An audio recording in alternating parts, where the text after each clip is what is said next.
Another day arrived in Sejun's cave, and he formally introduced the gray rabbits as Pimik, Pirik, and Pivik. The white rabbits warmly welcomed them. Sejun was glad to have craftsman rabbits, as their farming would surely improve. The gray rabbits promised to help as much as they could. Sejun then asked them to build houses for the first-generation rabbits that had just grown into adults and for themselves as well.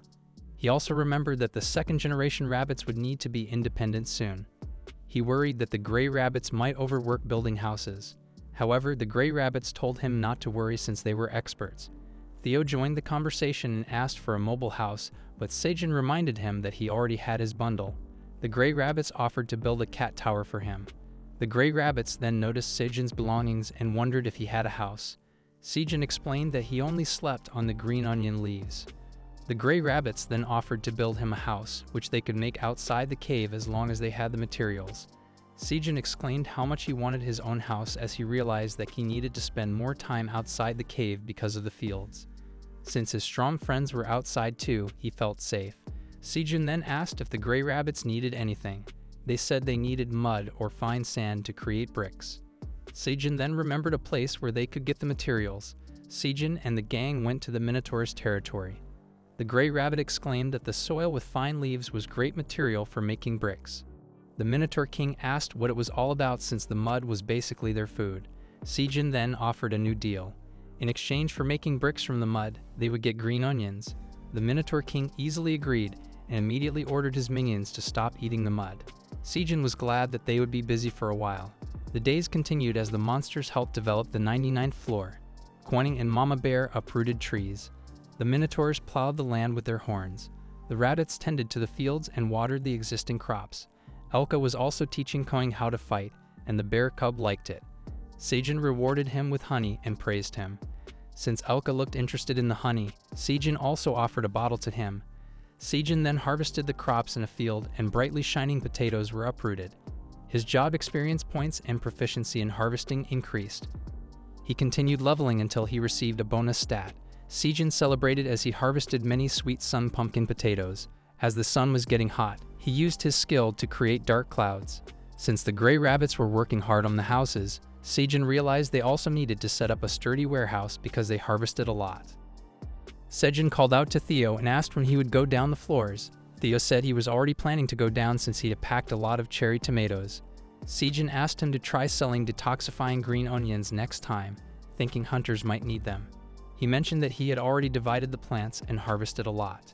Theo agreed to sell 100 detoxifying green onions for now. Although Theo doubted the green onions would sell, he chose to trust Sejun. As a cat, he didn't like the smell of green onions. Sejun asked him to return soon.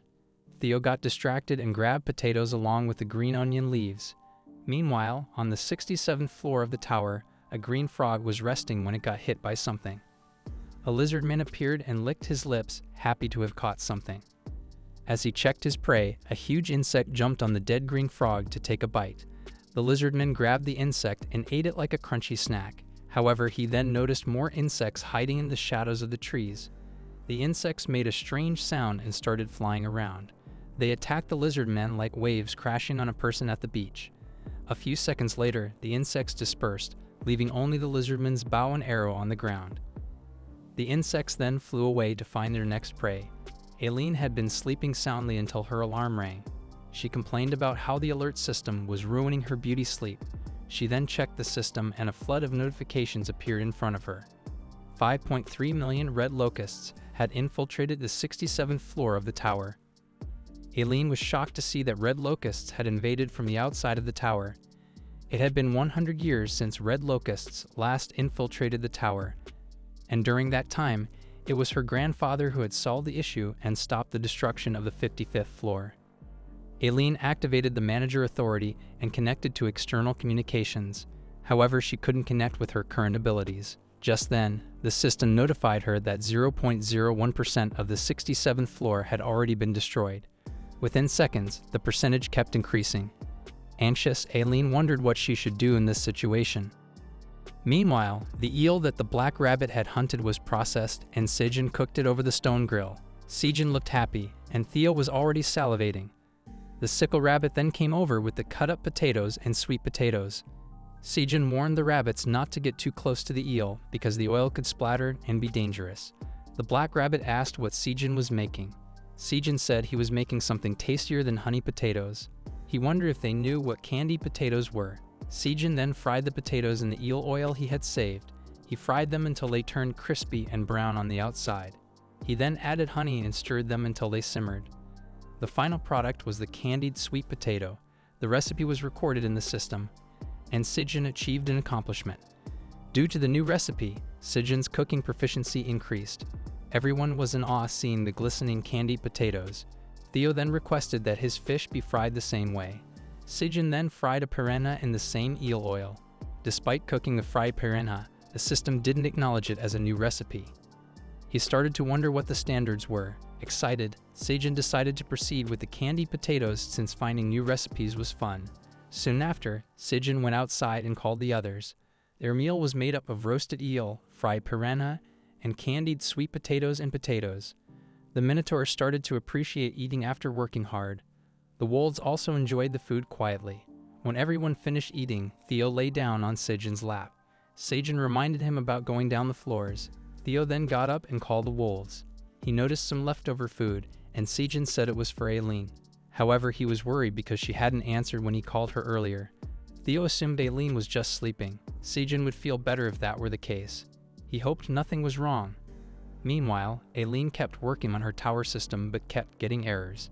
Even though her dragon heart had finally healed, she still couldn't control the tower system with her power. She felt useless and didn't know what to do. She just grieved in front of the windows showing system errors and the destruction progress on the 67th floor. At the headquarters of the Merchant Passageway Central Management, a meeting was in progress. Mason from the Wandering Merchant Association's Fox Tribe, Hannibal from the Free Mercenaries Tiger Tribe, and Iona from the Magician Association's Hamster Tribe were attending. The other attendees were surprised to see the leader of the Magician Association because the top 7 magic towers rarely appeared in public. Seeing these top leaders gathered in one place, everyone wondered what was happening. Mason began the meeting by mentioning the appearance of the red locusts, which had already taken over 2/3 of the 6th floor. The lizardmen were desperately defending the waypoint, but the situation was difficult. Hannibal worried that the wandering merchant passageways might be infiltrated by the red locusts. Mason reminded him that the red locusts were intruders from outside the tower and couldn't use the passageways. However, if the red locusts captured the waypoint, they would invade the other floors. Hannibal assumed that the 68th and 69th floors would be next. Everyone present then realized that the floors they were on contained one of the 5 major granaries of the tower. They all exclaimed that this was not a problem that the lizardmen could handle alone. Mason expected that a great famine would occur again, but the others didn't understand what Mason meant. Iona then spoke up, mentioning the destruction of the Red Ribbon Kingdom on the 5th floor. Currently, the granaries were spread across several floors, but at that time, the Red Ribbon Kingdom was the largest food supplier of the tower.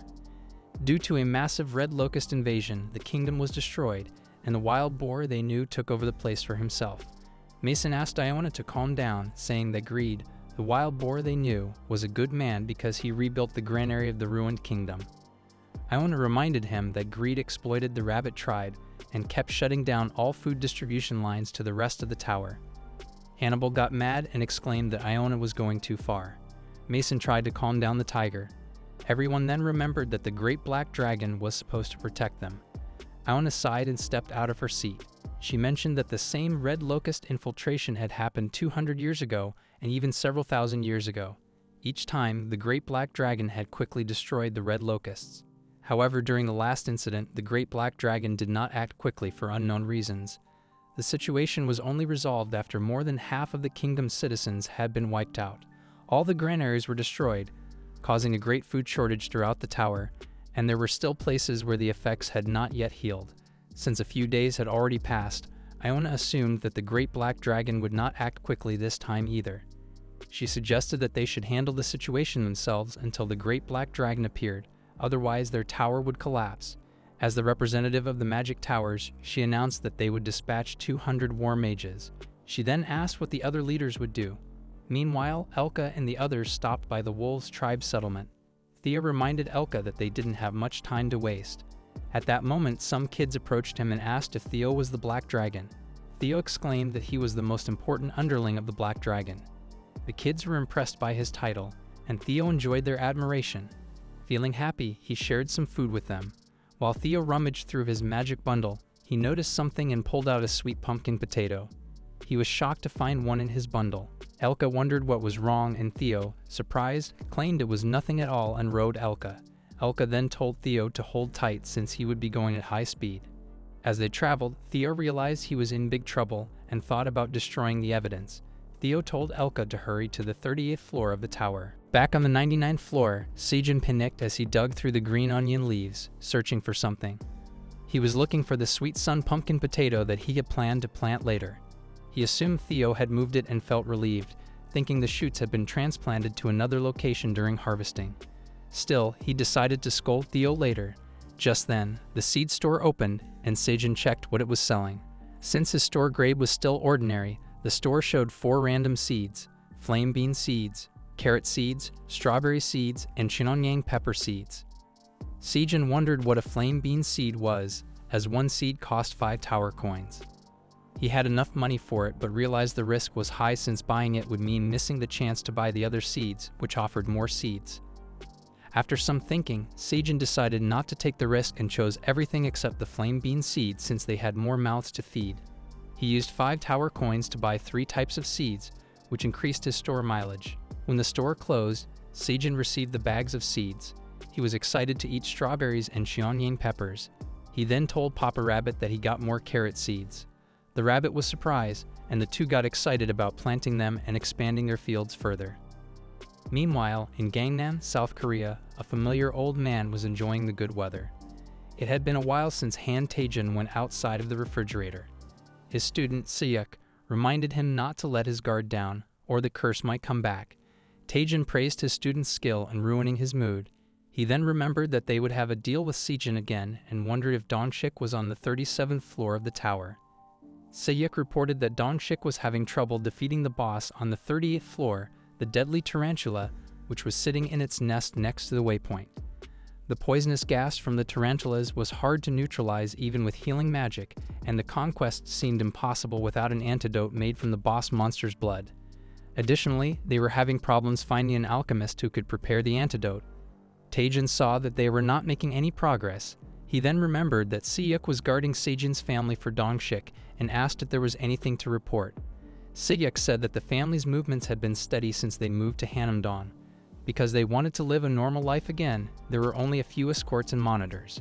However, a foreign group recently tried to contact Sejun through his brother Settle, but Settle handled it without much trouble. Taejun then found this amusing and laughed out loud, but his intense laughter made his bad condition worse. He said he was fine and took a cherry tomato from his pocket. It was the first time Seyuk had seen it, and Taejun explained that it helped him deal with the curse of the flame. He realized how useful it could be for people in the future. He believed Sejun was a talent that the Republic of Korea couldn't afford to lose. He then left, reminding Seyuk to tell Dongshik to bring Sejun to his office whenever he came out of the tower. Worried, Seyuk hoped that there was something that could fully free his master from the curse. He knew that Dongshik would find a way no matter what. On the other hand, Dongshik had been struggling against the numerous poisonous spiders on the 37th floor. As he instructed his team to retreat, a team member shouted that something was attacking Dongshik from above. Dongshik was too late to react, but a woman pushed him aside and blocked the spider's attack with her sword. She struggled a bit and fended off the spider's sharp legs. She then pulled out a short sword and stabbed the spider's head. The spider finally died and fell to the ground. Everyone then panicked as Suva, the woman who saved Dongshik, came in contact with the poison. Everyone tried using healing magic, but it could only stop the poison's progress temporarily, and it would soon start spreading again. Dongshik also realized that they didn't have any antidotes left and it would take too long to get more from the alchemist. Suddenly, the cat that would save the day finally arrived. Theo wondered why Dongshik was in the area since they had planned to meet in the usual trading spot. Dongshik apologized, saying he had forgotten it was trading day. Theo then noticed Sua and wondered why she was sleeping. He wanted to wake her up and have her take his photos as usual. Dongshik explained that Sua was poisoned, but despite looking passed out, Sua was instinctively petting her favorite Salascat Theo. Dongshik claimed Suha might lose her life and asked if Theo knew any place that sold antidotes. Theo said there were no alchemists nearby, but then he suddenly remembered something. He rummaged through his bundle and brought out some green onions, introducing them as the detoxifying green onions. Dongshik checked the green onions' description and discovered that they had detoxifying effects for poisons of grade D and lower, and their effect could be stacked up to 10 times within an hour. He realized that they could detoxify the spider's poison and made Sua eat one. As soon as Sua munched on the green onion, the poison scar on her face disappeared. She felt better and lighter than before, and Theo was relieved. She thanked her favorite cat, Theo, for saving her life. However, Theo asked for 5 towers at a discounted price. In the end, Theo proved to be a thorough merchant. Dongshik asked where the detox green onion came from, and Theo explained that it was a new crop he was selling. Dongshik was shocked that it came at the right time for the deadly tarantula's poison, which was graded E+. He smiled, realizing that conquering the boss monster was now doable. He couldn't help but call Theo the best golden cat around. Dongshik excitedly asked Theo how many units he had, and Theo claimed he had 100 units. Dongshik then asked to buy all of them. However, someone told him to wait. The Royal Knights and Wizard Guild appeared, complaining that the Phoenix Guild was violating their business ethics. Dongshik was surprised to see them and assumed they had followed his team while fighting the boss monster. A representative from the intruding guild scolded Theo for giving preferential treatment to the Phoenix Guild. Dongshik couldn't believe their actions, thinking that people would only seek out Theo since the produce came from Sejun. He worried about Theo's reputation as a merchant because many witnesses had arrived, and Theo would have to listen to their complaints. Theo decided to hold an auction, as he usually did, and those who had complained agreed. To start, Theo brought out batches of grade C cherry tomatoes, totaling 6,000 units. Everyone was surprised by the new grade of the cherry tomatoes. They had already been amazed by the detox green onions, but the new grade of cherry tomatoes was even more astonishing. The bidding began, starting at 350 tower coins and quickly increasing by hundreds. Seeing his teammates bidding, Dongshik reminded them about the green onions needed for their mission. The auction continued, and Theo kept collecting tower coins. After selling all the cherry tomatoes, he proceeded to sell the detoxifying green onions in batches of 10 units. Dongshik immediately placed a bid, and the representative from the Royal Knights did the same. Dongshik quickly outbid the amount, and Theo counted down until no one bid further. It was a bit pricey, but Dongshik couldn't afford to lose. As the next batch started, the Royal Knights immediately bid a high price, and Theo sold it to them. Another batch started, and Dongshik got outbid again, with Theo selling the green onions to the Royal Knights. The Royal Knights continued bidding high prices, making Theo happy as a businessman, and he started dancing around. Sua didn't miss the chance to take photos. In the end, Dongshik managed to secure only 10 green onions. The Royal Knights and the Wizards Guild mocked him, claiming they would go up first. Dongshik's team members apologized for getting distracted by the cherry tomatoes. Dongshik told them not to worry since life goes on. Sua then informed Dongshik that Theo wanted to talk to him. Theo and Dongshik went to a separate area, where Dongshik shared that Sejun's family was already living in Hanamdong. Theo took notes as Dongshik assured him that Sejun's family was under the protection of the Korean Association since Sejun was a much-needed talent for the country. Theo then recalled that Sejun had some rewards for Dongshik and rummaged through his bundle. He brought out 200 units of cherry tomatoes and 50 units of detoxifying green onions. Dongshik was surprised to see more of the crucial green onions. Theo shared that Sejun had planned to sell crops to Dongshik at a cheaper price as a reward for protecting his family, but it was their trade secret. Dongshik claimed it had been a fair deal between them and was assured that the previous situation would not happen again. Dongshik also reminded himself that the matter with Sejun's family was top secret. Theo then claimed he had another secret item that he could exclusively sell to Dongshik. Like a crooked salesperson, Theo asked if Dongshik was interested. Theo's sudden change in behavior confused Dongshik. Meanwhile, the Minotaurs and Grey Rabbits were working together to build Sejun's brick house. Sejun was surprised to see the progress despite it being only a few days since they had started constructing. The Grey Rabbits claimed it was all thanks to the Minotaur's hard work. However, Pimik said it might take time for them to finish the interior since it would be just the 3 siblings working on it. He also wanted to know how Sejun wanted the room structure to look. Sejun walked inside the house and Koing followed. As Sejun started discussing, a cracking sound was heard nearby. They then discovered Koing forcing his way inside the house. Sejun told him he was not allowed to come in because he was big and the house might collapse. Koing claimed he was not a bad bear who would destroy his dad's house. Sejun anxiously hugged him and told Koing to eat some honey somewhere first. Koing was left alone with the queen bee and said he also wanted to go inside Sejun's house. He cried as he realized he was too big and wouldn't be able to sleep with Sejun. Suddenly, his tears, which fell on his paws, shone brightly. Sejun was still busy discussing things with the gray rabbits. Koing suddenly called out to him and tackled Sejun with full force. They crashed into a nearby stack of green onions. Confused, Sejun asked what had happened. When he opened his eyes, he discovered Koing in a smaller form. Koing announced that he had somehow gotten smaller. Surprised by the sudden event, Sejun asks what happened when he sees that Koing has shrunk to the size he was when they first met. Then, Sejun notices that Koing has changed into a crimson giant honey bear. Sejun thinks that Koing has evolved and shrunk to the size of a cub. When Sejun wonders if Koing can't grow bigger anymore, the bear cub holds his breath and tries something. Koing then grows bigger, almost as big as the minotaurs. A minotaur explains that Koing's desire to stay small was stopping his growth, which sometimes happens to young monsters who are afraid of becoming adults. Sejun is confused by this explanation.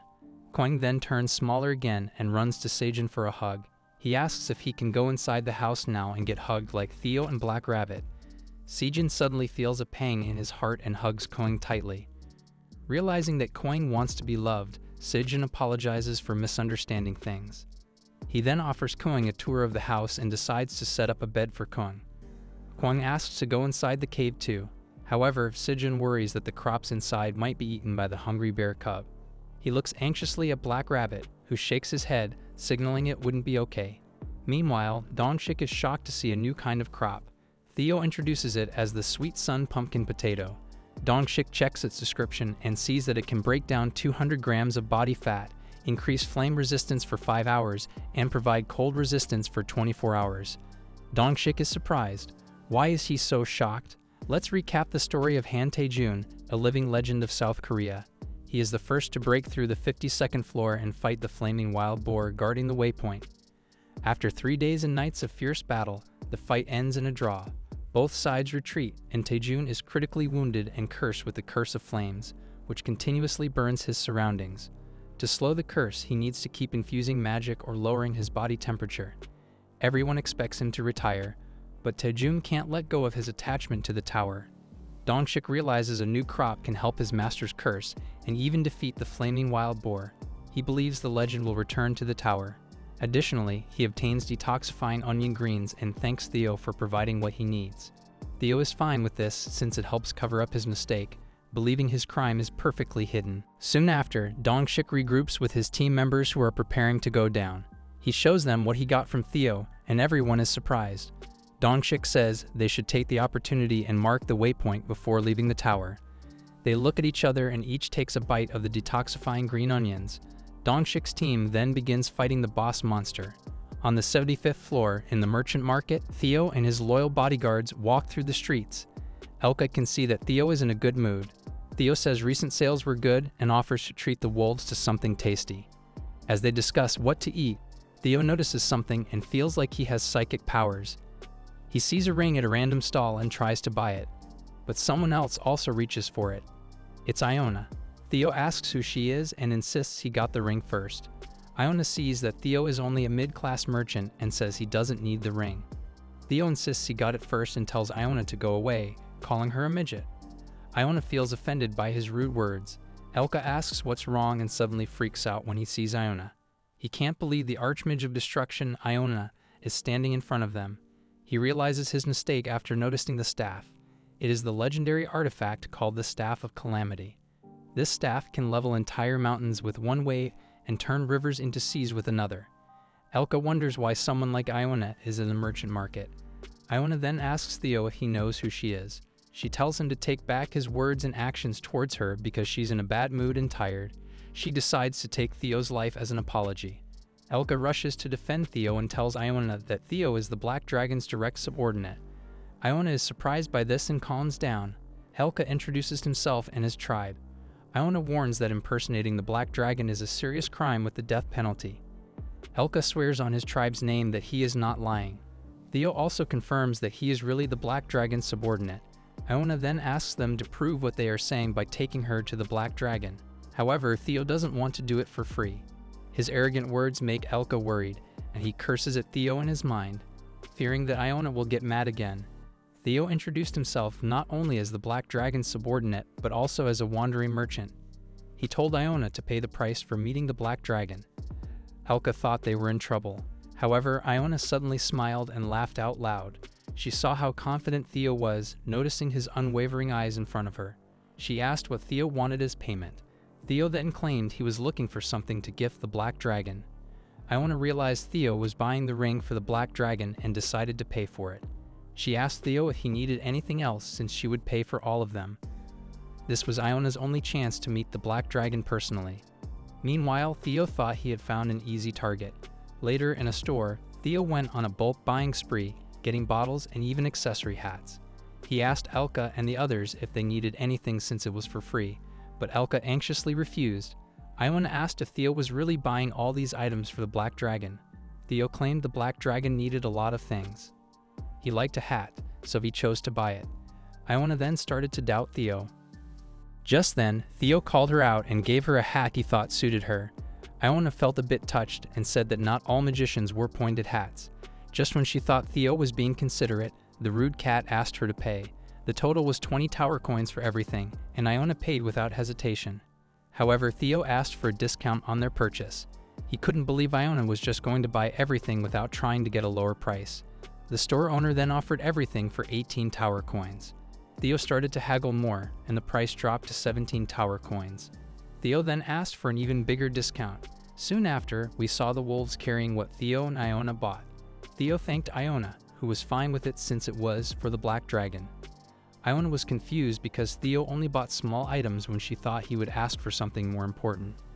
She was also surprised that Theo kept bargaining for lower prices earlier. Iona then asked where the Black Dragon was. Theo claimed the Black Dragon was on the 99th floor. Iona was confused and wondered why it would be on the 99th floor since that was where the admin space connected all parts of the tower. Theo exclaimed that Iona would understand once they got there. Iona then found everything suspicious. Back on the 38th floor, the boss monster was beaten and fell in front of the Phoenix Guild members that Dongshik was leading. They all celebrated because they had succeeded in conquering the 38th floor of the tower. Dongshik smiled as he looked at the waypoint crystal and told his team to move on to the 39th floor. The system then confirmed their waypoint registration and they moved to the 39th floor. Meanwhile, in Gaggle's Tower Farming Project's HQ, the chairman learned that the Phoenix Guild had conquered the 38th floor with the help of a new crop, detox green onions. The chairman was mad because they couldn't even germinate a cherry tomato in the tower using the power of money, and now another type of crop had appeared. He was worried that the company's board members were getting dissatisfied since they were not making any progress at all. Just then, someone barged into the room and told the chairman to come out. A weird plant, letting out a shrieking sound, had grown in their fields. The chairman assumed it was the cherry tomato they had planted. The assistant claimed it might have mutated due to the growth promoter. The chairman scolded her for leaving it and not discarding it as he had ordered. He exclaimed that it was not a plant anymore, but a living monster. He then cut off the plant monster and suddenly, a system window appeared. The plant monster was called Contaminated Cherry Tomato and gave him experience points. The assistant could only assume that the tower's power had made the plant mutate, and instead of water and nutrients, it fed on bugs and small animals. She thanked the mutated plant since she was able to level up easily without danger, and personally witnessed the results of her research.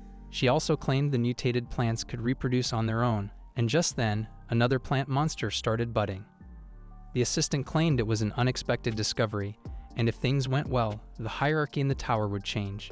The chairman fully realized they had a chance. He ordered his assistant to get rid of all the plants and replace them with the contaminated cherry tomatoes. If they couldn't grow the magic cherry tomatoes, they would grow something else. Their new goal was to create an EXP points farm. Meanwhile, Sejun was watching a queen bee's cocoon on its third day. He encouraged it to do its best as the cocoon moved. Seconds later, the cocoon opened, and the third queen bee finally appeared. The system announced that Sejun was now the owner. Sejun called out the third queen bee and greeted her along with the first and second queen bees. The queen bee felt touched by the welcome, and her elder sisters helped her get used to flying. Sejun went back to the shade to relax. Just when he thought of resting, a blank substance suddenly splattered on his face. Kwang then called him over and exclaimed that something new had appeared in the pond. There, he held a squid, looking proud. A new source of nutrients and ingredients had finally appeared. Sejun discovered the other rabbits covered in squid ink and laughed at them for turning black. He wasn't being racist. For some reason, Mama Rabbit was also wiping Black Rabbit's face. Sejun then checked the pond and was surprised to see many squids. Kwang shared that Black Rabbit had found them by chance and didn't know what they were.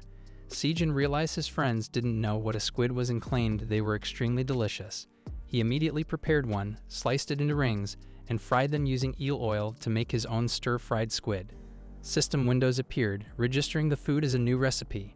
Sejun continued cooking more, whole grilled squid and squid sashimi. Black Rabbit and Kwang drooled over these new dishes. As a Korean, Sejun missed the taste of spicy squid and started craving rice as he ate. The others also enjoyed the chewy and tasty squid meat. Black Rabbit decided to look for more delicious things in the Sea of Dimensions. Kwang wanted to go with him, but Sejun asked if he knew how to dive. Kwang admitted he didn't, so Sejun decided to teach him after their meal. Meanwhile, Theo and the wolves were on their way back to the 99th floor. Before entering the passageways, Elka stopped because he noticed something in the distance. An employee standing in front of the high-speed passageway shouted that the route was closed. Theo asked what was happening, but Elka didn't know why the passageway's manager was controlling the traffic. After asking around, Elka found out that red locusts had appeared on the 69th floor of the tower, and this news shocked him. Theo wondered what they were. Iona then explained that the red locusts were pests known as the Shadow of Destruction and the start of a disaster. She further explained that they were creatures created to eat and destroy anything in their path, including the homes of those living in the tower.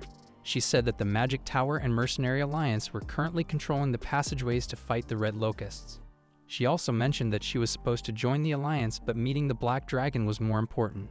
She then asked Theo and the others to quickly move to the light-speed passageway. Theo got worried because the light-speed passageways were only meant for high-class merchants, and he was just a middle-class wandering merchant. Iona assured him that they would be fine because she was with them.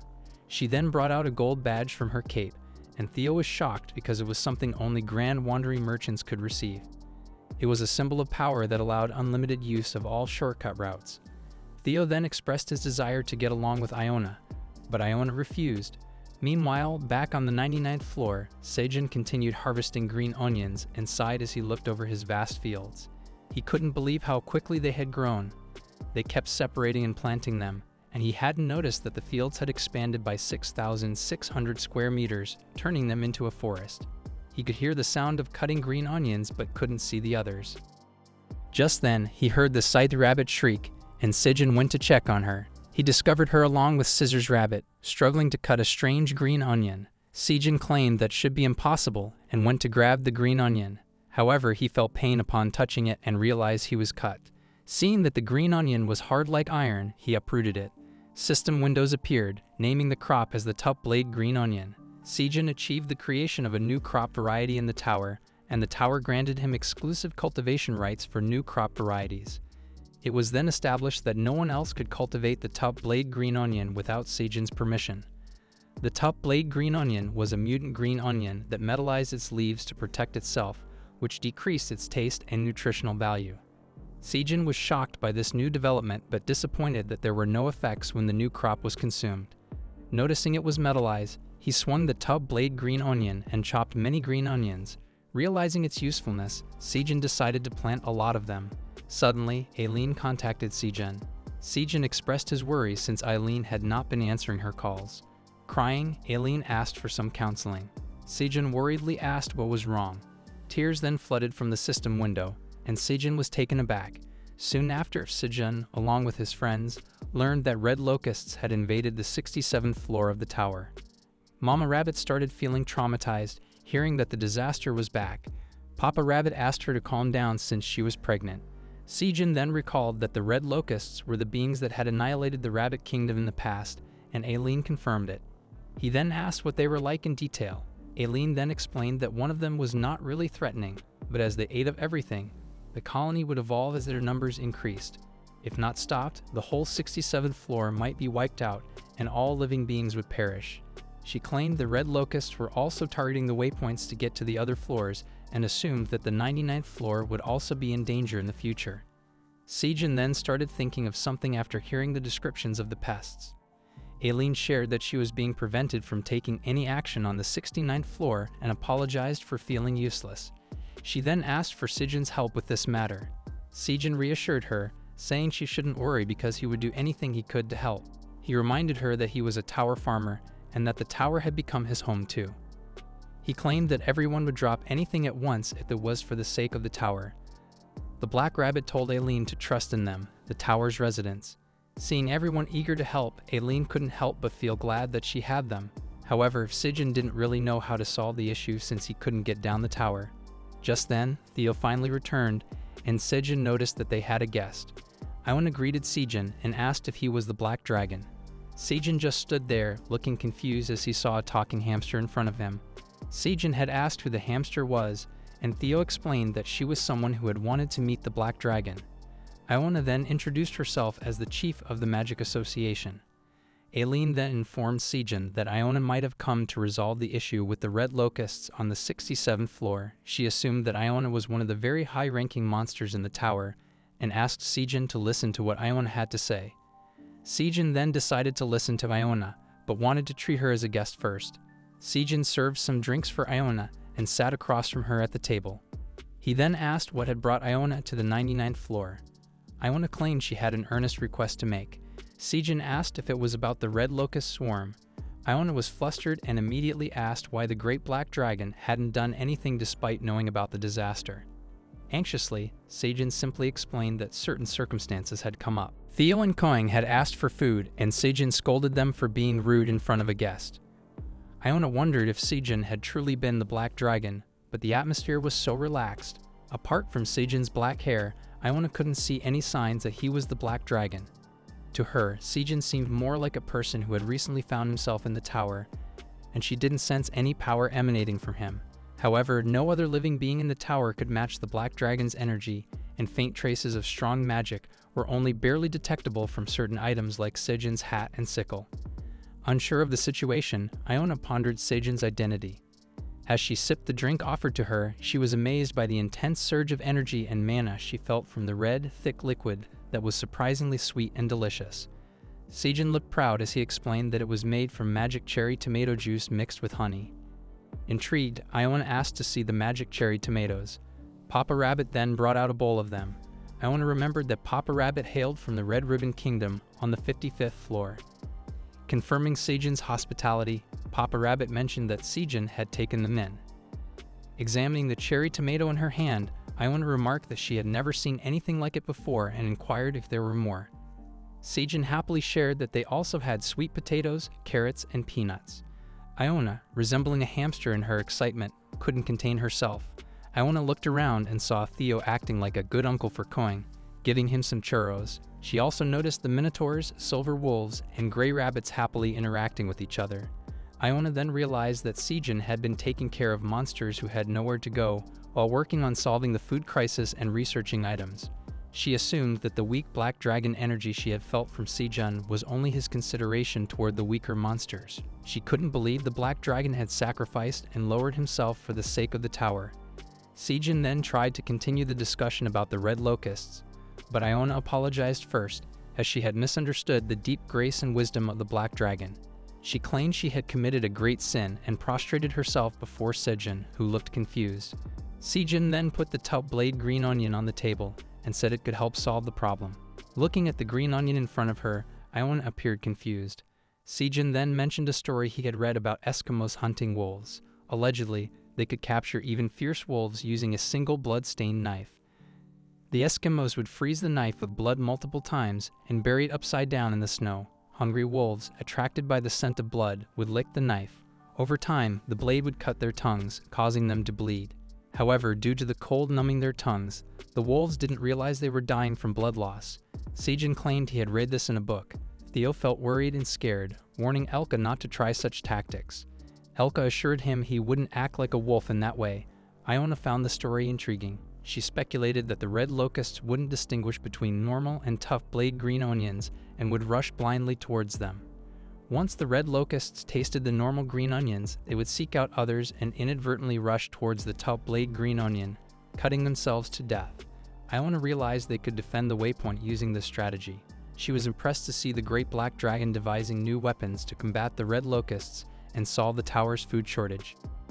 Sejun chuckled as he realized he was being misunderstood, but he still wanted to test his theory, having recently harvested the top-blade green onion. Iona assured him it wouldn't be a problem, as she had a few red locusts with her. Opening her dimensional storage, she pulled out her staff and some red locusts. The locusts were unconscious and enveloped in a thick fog-like magic. Iona was lucky to have captured them for experimentation. Sejun asked Iona to wait a moment and stood up. He planted the top-blade green onion he had nearby, along with a regular one. Sejun then asked Iona to release the red locusts. She dispelled her magic, and the locusts woke up. They immediately noticed the green onions nearby and flew towards them. They ate the ordinary green onion first, then targeted the top-blade green onion. The locusts were effortlessly sliced in half, like butter. Sejun exclaimed that it was a success. Suddenly, a system window appeared and congratulated Sejun for destroying pests with crops. He then received a new job trait. He can now gain EXP points when catching or destroying pests. This new farmer trait shocked Sejun, who had only been planting the whole time to gain EXP points. He was happy about the new trait. Meanwhile, Dongshik reported back to his master, Taejun, who was chilling in his cold room. Aside from the successful raid on the 38th floor of the tower, Taejun knew Dongshik came for another good piece of news. Dongshik then brought out the potato he received from Theo. Dongshik claimed everyone had been waiting for the return of the legend and asked him to return to the tower. Taejun smirked with confidence, and his curse of flames was neutralized for 5 hours. Soon after, in the 6th floor, the huge swarm of red locusts were being fended off by the lizardman tribe. However, the lizardmen were too outnumbered. They still tried their best to push back the red locusts, since the waypoint was just behind them. Just then, someone told them to stand back. Iona appeared while chanting a huge fire-based spell. With one swing of her staff of destruction, the huge ball of fire crashed on the swarm of red locusts. A huge part of the swarm was burned into nothing.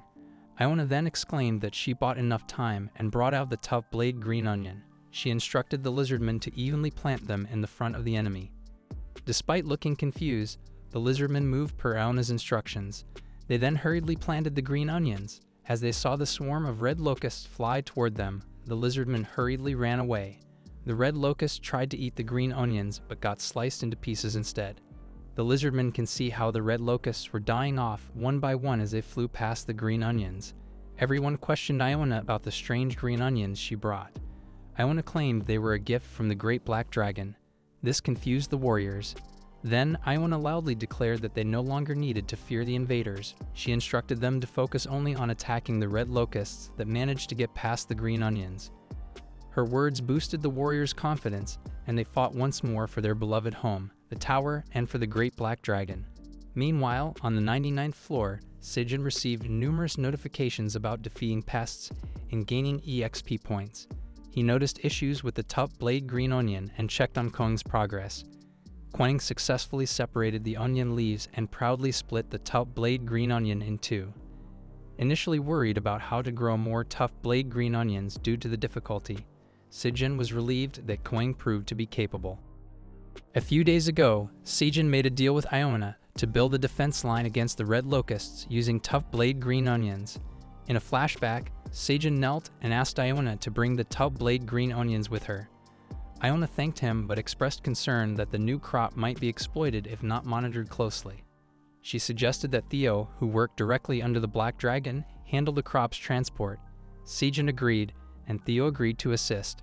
Iona also noted it would be difficult for her to return to the 99th floor to get more tough blade green onions, so she planned to use the Wandering Merchant Association for transportation, under Theo's name. Suddenly, Sejun heard a crunching sound and discovered Kong snacking on both the top blade green onions and red locusts. Sejun was too late. Quang had eaten everything because they tasted good. Elka wondered if he could eat some of the remaining red locusts.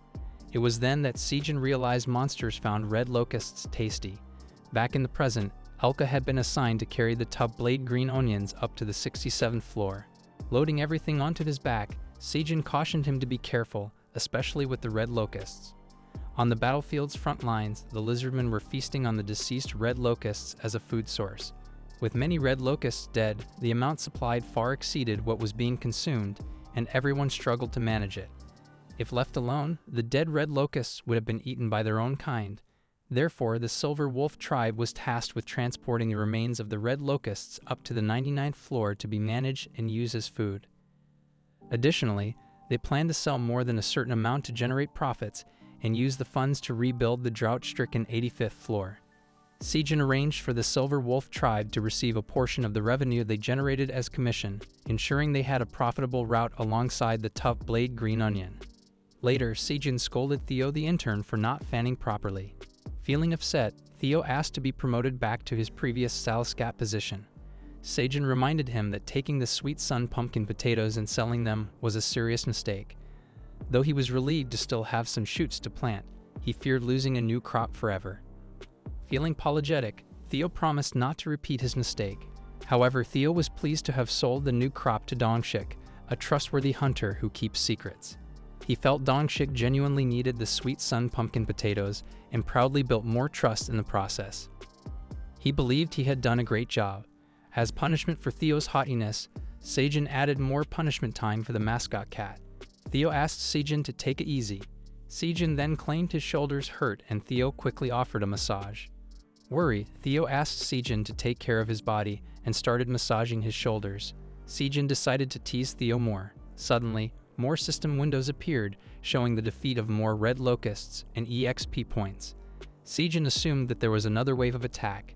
Just then, Sejun reached level 20, and he finally got a new farmer quest, to harvest 1,000 crops. Sejun celebrated, and he couldn't believe he leveled up that easily just by using his crops as pest-murdering machines. The new quest was not difficult for him and decided to take action immediately. Theo then scolded Sejun and told him to properly take a seat since he was still massaging him. Theo even gave him a face massage, but Sejun was feeling uncomfortable by the paw attacks. In another area of the 99th floor, a tree-like monster was writhing in pain until someone red stomped on it. It was Mama Bear who obliterated the tree monsters. She looked angry for some reason. She wondered why the tree monsters from the west area were invading her territory. She decided to strengthen her patrols. She then noticed the sun setting and decided to go back. As she dragged a dead tree monster, she wondered what was Koing doing. She hoped that Sejun would make something delicious for dinner. In the admin space, Aileen was panting. She just finished eating something and then drank a juice in a hurry. She was glad that eating something spicy relieves her stress. In front of her was a mountain of plates. She was depressed for the past few days, and eating like this made it more delicious. Sejun was glad that Aileen enjoyed her meal and promised to send sweet sun pumpkin potato next time. Aileen was happy to hear that. While walking with the rabbits in the field, Sejun got more notifications about the destroyed pests and EXP points gained. Seeing more attacks coming, Sejun worriedly wondered if the red locust numbers were not decreasing at all. Aileen had mentioned that the increase in red locust numbers had been steady lately, rising only by single digits per hour. Sejun felt relieved to hear this, as it made leveling up easier for him. He hoped his efforts would be beneficial for the 67th floor of the tower. Aileen then checked the red locust's eradication contributions, finding Sejun ranked first among those who had assisted on the 67th floor. Although Aileen couldn't observe the situation there directly due to insufficient mana, she could make predictions based on the contribution list. She assured Sejun that the tough blade green onions had played a significant role in the eradication, emphasizing that her words weren't empty. Aileen also mentioned that Sejun would receive rewards from the tower based on his contributions and encouraged him to persevere a bit longer. Sejun was surprised to learn there were rewards for eliminating invaders, wondering if it was akin to a quest with rewards. Curious about the type of rewards, Sejun asked, but Aileen kept it a secret, only hinting that higher contributions led to better rewards. Determined, Sejun resolved to work even harder for them. Sejun then continued harvesting his crops and pulled out an agility carrot. Surprisingly, it was grade C and boosts the consumer's speed and eyesight. Sejun was happy to see an improved crop and immediately rewarded the rabbits. In that way, they can be more productive for the day's job. Theo, who just woke up, told Sejun that he would go down the floors.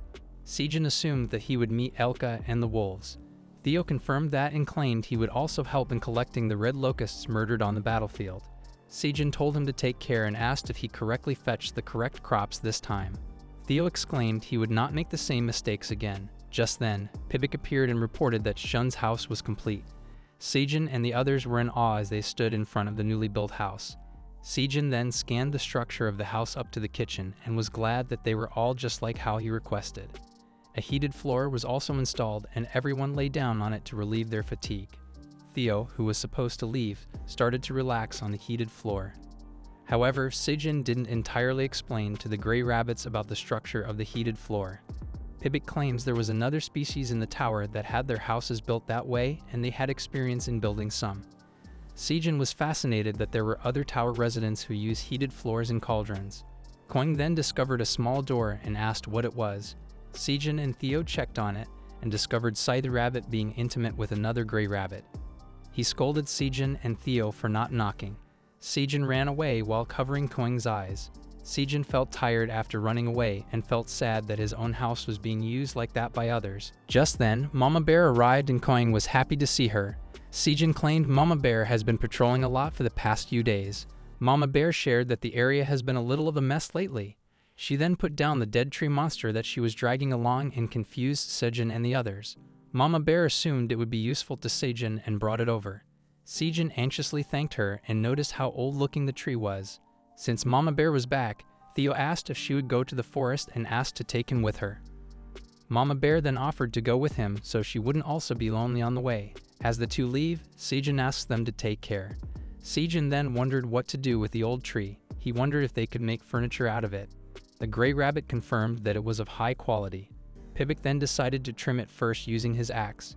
Sejun hoped he could make a bed out of the tree. However, the tree monster was still alive and ensnared Pibik with its violent branch. Sejun and the others were also surprised. Sejun then tried to save Pibik, but Kyung ran forward and grew bigger to leap toward the tree monster. With a frontal assault from Kyung, the tree monster was stunned and released Pibik from its grip. It then changed its target to Kyung and wrapped its branches around him. Kyung then let out his animalistic rage and tore off the tree monster's branches using his bites and claw attacks. As the two monsters roared at each other, Sejun was getting anxious and asked Aileen what he should do. Aileen claimed she was asking why a corrupted ant was in the area. Sejun explained he didn't know why it woke up and asked Aileen for any way to eliminate it. Aileen then hurriedly looked for the monster's traits in a book and told Sejun to eliminate the carnivorous fruit in the tree. As Kyung resisted against the tree monster's branches, Sejun instructed him to get smaller. Kyung did what he was asked to do and Sejun charged toward the tree monster. He then stabbed through the gaps of the monster and hit the insides. The tree monster let out some creepy words as Sejun pulled out a stabbed fruit from the tree monster. The dead monster fell to the ground and Sejun couldn't help but wonder what the monster meant by its words about everything in this place. Sejun then looked toward the forest as Kyung asked for his attention. A lot of tree monsters appeared from the thick forest. Sejun couldn't help but swear as intruders finally appeared in his area. These smaller tree monsters were called Corrupted Ents Small Branch Scouts. That's it for today's recap. Give us a like and subscribe. See you next time.